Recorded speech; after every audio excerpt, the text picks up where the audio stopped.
안녕하십니까. 이승만 TV의 시청자 여러분, 이우연입니다. 오늘은 지난 시간에 이어서 일본 사도광산 세계문화유산 등재를 둘러싼 반일 종족의 역사난동이라는 11장에 대해서 말씀드리겠습니다.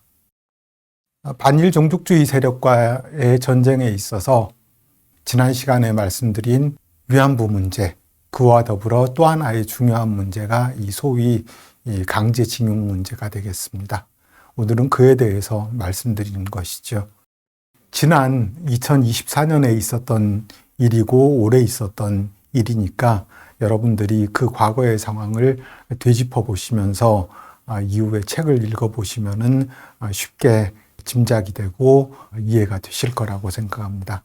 먼저 사도광산으로 간 조선인들이 1519명이 있었습니다. 이들이 강제노동이었느냐, 강제연행이었느냐, 아니라는 겁니다. 첫 번째로는 회사의 자유로운 모집에 의해서 간 사람이 1005명이 됩니다. 나머지 514명은 소위 관알선이라고 하는 관에서 모집을 하는 그 형태와 징용에 의해서 사도광산으로 갔습니다. 징용이라 하더라도 그것은 우리가 생각하는 것처럼 자고 있는데 아니면 일하고 있는데 길을 걷고 있는데 낚아채듯이 끌고 가는 것이 아니라 지금 징병영장 나오듯이 먼저 출두명령서가 나오면은 나가서 신체검사, 적성검사를 정해진 시간에 정해진 장소에서 받고 그래서 그 검사를 통과하고 나면 징용영장이 나오고 징용영장을 받으면 또 정해진 시간 장소에 맞추어서 모이고 그에 따라서 일본으로 가게 되는 겁니다. 그렇기 때문에 강제연행이라고 하는 것은 애시당초 있을 수도 없는 거였고 있지도 않았습니다. 그렇게 일본으로 간 사람들이 어떤 생활을 했느냐, 자세한 것은 책을 참고하시고 여기서는 두 가지만 말씀드리겠습니다. 첫 번째로는 임금입니다. 그 당시에 일본 순사의 초임 임금이 45엔이었다면은 1943년에 사도광산에서 받는 임금이 80엔 이상이었습니다. 노동이 이러했다면 그들의 일상생활 또한 지금 우리가 생각하는 우리가 보고 있는 외국인 노동자와 다를 바 없었습니다. 그 중에서 오히려 지금의 외국인 노동자와는 다른 것이 일본의 사도광산에서는 아니면은 조선인들을 동원했던 일본의 기업에서는 가족들을 불러오는 것을 장려했습니다. 왜냐하면은 아무래도 가족들이 옆에 있으면 사람이 안정이 되지요. 열심히 일하게 됩니다. 또한 받은 임금을 낭비하지 않게 되는 겁니다. 그래서 저는 이 가족 단위로 생활했던 사람들이 많이 있었다.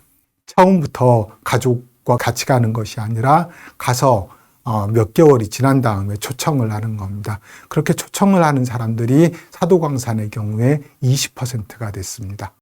그리고 1991년에 일본 사도광산이 있었던 니가타 현입니다. 니가타 현에서 발행된 니가타 신문이라고 하는 게 있고 그 1991년에 그 신문에 그 당시 일제 식민지기 말 그 전 시기를 기억하는 사람이 보낸 투고문이 있습니다. 그 투고문을 보면은 나도 당시 광산의 사택에 살고 있었다. 그 사택에 어디엔가 가족이 있는 조선 사람이 살고 있었다. 내 어머니와 사이좋게 지냈다. 그 조선인 부인이 콩나물을 정말로 잘 만들어서 우리에게도 가끔 주었다. 그것을 먹었던 기억이 난다. 이것이 무슨 노예노동이 되고 노예 사냥이 되겠습니까? 우리 한국인들의 기억에서도 그와 같은 기억이 있습니다. 2004년에 노무현 정부 하에서 식민지기 노무동원된 소위 피해자들의 피해 상황을 조사하고 그들에게 보상하기 위해서 금전적인 지원을 하기 위해서 일제강점화 강제동원 피해 진상규명위원회라는 것을 만들었습니다. 여기에서 노무동원의 조사활동과 일본을 다녀온 사람들에 대한 금전적 지원을 했습니다. 이때 일본의 사도광산에 다녀온 사람들이 신고하게 했습니다. 신고를 한 다음에 정말로 이 사람이 일본에 다녀왔느냐를 파악을 해야지 지원을 할 거 아닙니까? 해서 이분들에 대해서 조사를 했습니다. 그 조사를 한 문서를 피해 신고서 철이라고 부릅니다. 그 신고서 철이 지금도 국가기록원에 소장되어 있습니다. 상업적 목적이 아니라 연구 목적이라면 열람할 수가 있고 제가 메모를 해왔습니다. 지금 보시면은 예를 든 겁니다만은 아까 말씀드린 가족을 초청한 경우였습니다. 즉 20%라고 말씀드렸던 그 사람들 중에 한 케이스죠. 그것도 형제가 사도광산으로 갔습니다. 가서 큰 집, 작은 집이 모두 가족을 초청했습니다. 큰아버지네는 식구가 많아서 더 큰 집을 주었다. 사택을 준 겁니다. 본인 가족의 집도 컸다. 자신의 어머니는 살림을 도맡아 했다. 자신은 학교를 다녔다. 무슨 노예가 학교를 다니겠습니까? 밀감을 따먹은 기억도 난다. 해방이 되고 나니까 조선으로 가라고 했다. 일본인들이 잘 가라고 손을 흔들어 준 기억이 있다. 많은 신고서철에서 그런 이야기를 합니다. 일본 사람들 친절했다. 다시 말해서 요컨대 임금이나 그들의 일상생활로 볼 때 강제노동이라고 할 수 없다는 겁니다. 강제연행이 아니었고 강제노동이 아니었다. 다시 말해서 강제동원이라고 할 수 없다는 겁니다.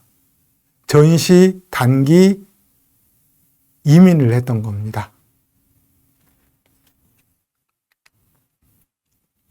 그럼에도 불구하고 사도광산을 둘러싸고 일본이 사도광산을 유네스코 세계문화유산으로 등록시킨다.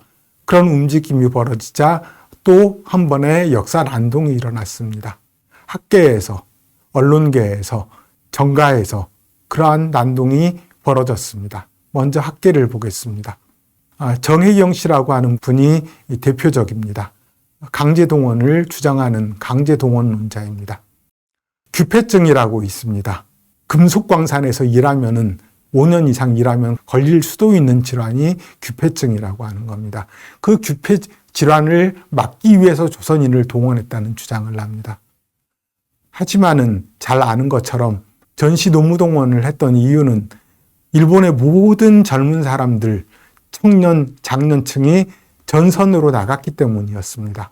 일손이 절대적으로 부족했기 때문에 하는 수 없이 조선인을 동원했던 것입니다. 거기에서 치졸하게 산업재해를 막기 위해서 조선인을 동원했다. 유치한 이야기입니다. 이런 이야기는 반일 종족주의의 선악관, 역사를 선과 악으로 재단하는 그러한 역사관이 아니라면 할 수 없는 이야기입니다.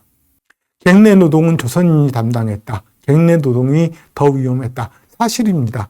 하지만 갱내 노동을 할 수 있는 것은 청장년입니다. 그런데 일본에 청장년이 없기 때문에 조선인을 불러들였던 겁니다. 성과급이 조선인에게 불리했다. 지금도 성과급은 있습니다. 공제가 많았다. 첫째, 식대였습니다. 그런데 그 식대가 시장 가격보다 오히려 싸게 먹여줬습니다. 두 번째는 저축과 송금입니다. 저축과 송금을 시켜서 실수입이 얼마 되지 않았다. 이거는 저축과 송금을 많이 하면 결국엔 누구에게 유리한 겁니까? 조선으로 송금을 하면 조선인에게 유리한 겁니다. 저금을 하면 낭비하지 않게 됩니다. 그 당시 일본으로 간 사람들은 대부분 20대 초반이었습니다. 20대 초반에 사람들이 얼마나 낭비하기 쉽습니까? 거기에서 술 사 마시고 유학에 다니고 도박하고 얼마든지 할 수 있었습니다. 물론 제약은 있었지만은 그렇게 낭비할 수 있는 처지에 저축이나 송금을 하게 되면 결국엔 그 수입이 조선인들에게 돌아왔던 겁니다. 모집도 일종의 강제동원이다. 이런 주장을 하는데 일일이 모든 것을 제가 말씀드리지는 못하겠습니다. 책을 참고해 주시기 바랍니다. 모집의 실태는 아까 말씀드렸던 것처럼 강제동원할 필요가 없었습니다. 예를 들어서 1939년에 모집이 시작되는데 그 해에 대단한 흉작이었습니다. 대부분 일본으로 동원된 조선인들은 삼남지방 출신이었습니다. 삼남지방에 대규모 큰 가뭄이 들어서 먹고 살 게 없었습니다. 10명을 모집하는데 100명이 지원한 경우도 있었습니다. 이런 상황에서 모집하는데 강제동원할 필요가, 낚아채갈 필요가 있었겠습니까? 경찰이 따라다니면서 결국에는 낚아채서 관부선에 실을 필요가 있었겠습니까? 전시동원이 모두 ILO의 강제노동 금지 조약을 위반한 것이다. ILO 조약을 자세히 보면은 이런 조항이 있습니다. 전시노무동원은 강제노동이 아니다. 이러한 사실을 부정하는 겁니다. 공탁예, 이것도 역시 책을 참고해 주시면 감사하겠습니다. 임금이나 대우, 지급 방법을 고용주가 일방적으로 정했다. 앞서 이 책의 전반부에서 이야기되고 있듯이 조선인은 그 당시에 일본인이었습니다. 일본인으로서 대우를 했고 그만한 의무를 지고 있었습니다. 전쟁의 시기였습니다. 전쟁을 하는데 어느 나라가 임금이나 대우나 임금 지급의 방식을 노동자와 기업의 노사 협의로서 정하게 합니까? 그렇지 않습니다. 일본과 마찬가지로 미국도 독일도 영국도 모두 국가에서 정했습니다. 이 학계에서 제기된 강제노동설이라고 하는 것은 다시 한번 단일 종족주의적 역사관에 부응하는 것이고 그 반복이었습니다. 지난 시간에 위안부 문제를 둘러싸고 한국의 언론이 이 반일 종족주의 세력에 나팔수 노릇을 했다고 말씀드렸습니다. 역시 사도광산을 둘러싸고도 마찬가지 일이 벌어졌습니다. 여러 가지 예가 있지만은 그 중에 하나입니다. 예를 들어서 니가타 현의 역사를 쓴 니가타 현사라는 것이 있습니다. 그 책을 보면은 이런 이야기가 나옵니다. 조선인 노무동원은 조선인을 강제적으로 연행한 것이다 하는 그런 이야기가 있습니다. 그러한 사실을 두고 조선일보와 한겨레 신문 같은 이런 신문들이 또 한 번 보도를 했습니다. 그런데 그 실상을 보면 이렇습니다. 니가타 현에서 니가타 현사를 쓸 때 그 조선인 동원 관련 부분을 쓴 사람, 그 사람은 이 전시 노무동원에 대해서 중립적인 입장을 가진 영부자가 아니었습니다. 전시 노무동원을 조선인 강제연행, 조선인 강제노동, 노예사냥, 노예노동이라고 주장한 조총련계 학자 박경식이라는 연구자가 1965년에 조선인 강제연행이라는 책을 썼고 그 책이 일본의 좌파에게 큰 영향을 미쳤습니다. 그 영향을 받은 사람이 바로 사토라는 사람이었고 그 사람이 바로 이 해당 부분을 썼습니다. 즉 이 현사를 쓰면서도 결국에는 자세한 조사를 한 것이 아니라 중립적인 입장에서 쓴 것이 아니라 박경식의 이야기를 다시 한번 읊조린 것에 불과하다는 것입니다. 그러함에도 불구하고 한국의 언론은 나팔수 노릇을 했습니다. 한겨레 신문은 참 가관이었습니다. 그 당시에 지금도 그렇습니다만은 유네스코에서는 세계문화유산을 등재할 때 기본적으로 그 원칙을 컨센서스, 전원 합의에 의해서 세계유산 등재를 결정하게 되어 있습니다. 한 나라라도 반대하면은 등재가 불가능하게 되어 있습니다. 그것을 두고 한겨레 신문은 뭐라고 그랬느냐? 사도광산의 어두운 역사의 큰 피해자인 한국 정부가 순순히 일본의 손을 들어줬기 때문이다. 그렇기 때문에 세계유산 등재가 가능했다. 다시 말해서 한겨레 신문의 입장에서는 컨센서스, 만장일치에 의해서 합의되는 것인데 왜 한국이 함부로 손을 들어줬느냐. 손을 들어주지 않았어도 된다라는 이야기를 하고 싶었던 겁니다. 땡깡을 부리자는 생떼를 한번 써보자라는 거죠. 그렇게 외교를 할 수가 있습니까? 언론에 대해서 말씀드렸습니다마는 예를 들어서 조선일보에는 이런 기사가 나왔습니다. 사도광산 강제노동과 관련해서 조선일보가 진지한 토론의 장을 만들기를 기대한다. 이거는 조선일보 기자가 한 말이 아니라 독자권익보호위원회라고 하는 데서 정기적으로 조선일보 내에서 회의를 하는데 그 결과를 기사화한 것입니다. 거기에서 누군가가 이런 말을 한 거지요. 사도광산과 관련해서 진지한 토론의 장을 만들어야 한다. 조선일보가 그래야 한다. 조선일보만 아니라 언론의 역할 아니겠습니까? 언론이 이와 같은 역할을 해야 하는데 조선일보를 포함해서 모든 언론이 그러한 역할을 방기하고 포기했습니다. 위안부 문제와 마찬가지로 반일 종족주의 세력에 나팔수 노릇을 하는데 그쳤습니다. 이래선 언론이라고 할 수 없지요. 이래선 또한 아무나 할 수 있는 게 언론이 되겠습니다. 언론이 나팔을 불고 정계에서 구판을 벌였습니다. 2024년에 윤석열 정부와 다르게 2022년에 최초로 일본 정부가 사도광산 세계문화유산 등재를 신청했을 때 문재인 정부는 반대했습니다. 하지만 윤석열 정부는 조건을 내걸고 협상을 벌였죠. 그 점에서 윤석열 정부에서의 정책 변화에는 일정한 평가를 해줄 수 있는 부분이 크게 있다고 생각합니다. 문재인 정부는 강한 유감이라면서 일본의 세계유산 등재 신청을 철회하라고 요구했습니다. 그 당시에 북한도 중국도 반대했고 일본 공산당도 반대했습니다. 그와 같은 입장을 문재인 정부는 취했던 겁니다. 그 당시 외교부 장관이 정의용 씨였습니다. 유네스코 총장에게 강한 우려를 전달한다고 총장을 만나서 그와 같은 이야기를 함과 동시에 그 다음 날이죠. 그 다음 날에는 일본을 견제하기 위해서 특별 기여금으로 66억 원을 유네스코에 내겠다고 했습니다. 유네스코를 돈으로 사겠다는 것도 아니고 무슨 짓입니까? 이래서 우리의 발언권이 세지겠습니까? 윤석열 정부에서 그러한 정책 변화가 있었습니다. 그런데 7월 25일에 집권 여당을 국민의힘을 포함해서 225명의 재서의원 전체가 동의해서 결의안을 냈습니다. 일본 정부의 사도광산 세계유산 등재 추진 철회를 요구했습니다.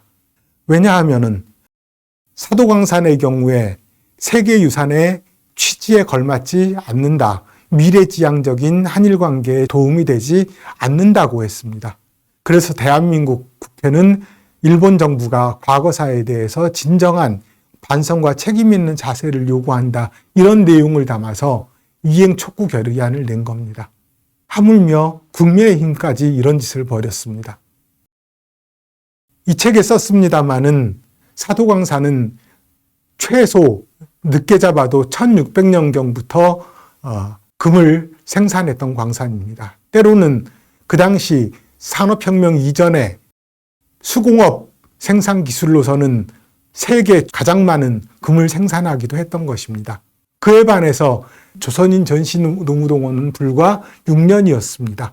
물론 과거사가 있음에도 불구하고 대승적인 차원에서 정부가 대응할 것을 촉구해야지 철회하라고 요구하고 또다시 반성과 책임을 거론했던 것입니다. 세계문화유산으로 채택된 뒤에 유네스코에 등록된 뒤에 또 한 번의 이벤트가 있었습니다.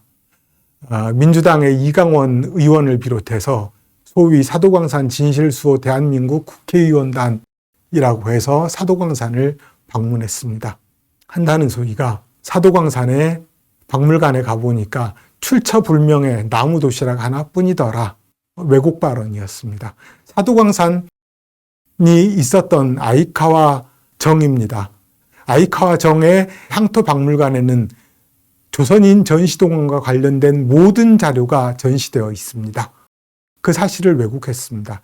또한 조금 전에 말씀드렸던 강제동원 진상규명위원회의 147명이 자신이 피해자라면서 신고를 했을 때 그 근거 자료로서 많은 사람들이 그 당시에 찍은 사진을 근거 자료로 제출했습니다.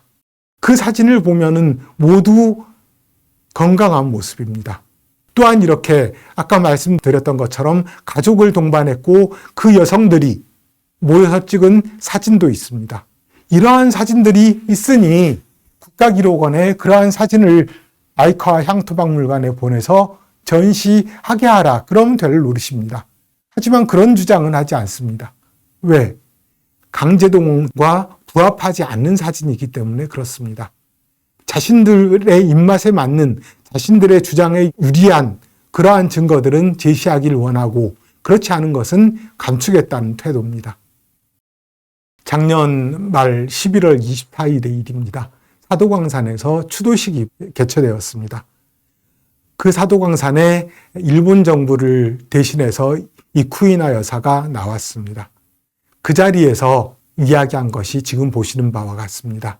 과거에 사도광산이 세계유산에 등재된 것은 과거에 사도광산에서 어렵게 노동한 사람들이 있었기 때문이다.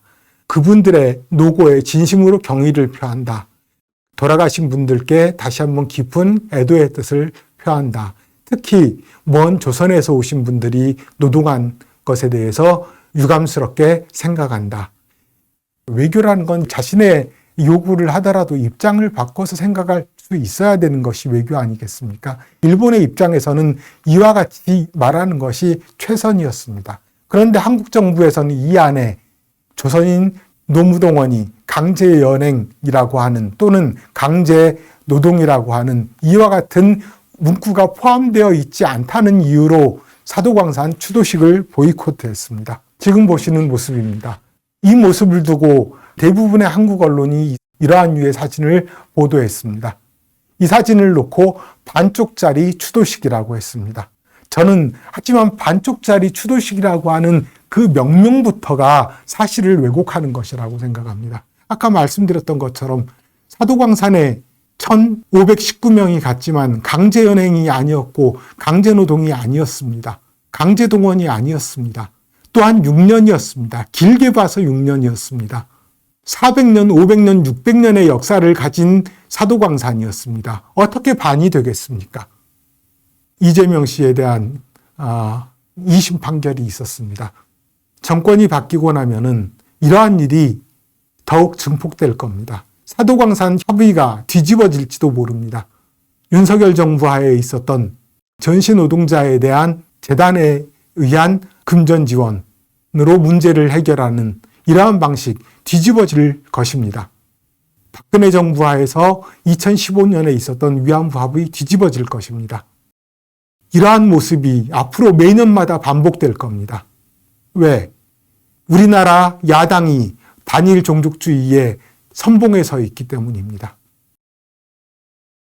자세한 것은 책을 참고해 주시고 오늘은 여기까지 말씀드리는 것으로 마치겠습니다. 장시간 시청해 주셔서 감사합니다. 반일 종족의 역사내란 출판 기념회와 학술 토론회에 이승만 TV 시청자 여러분을 초대합니다.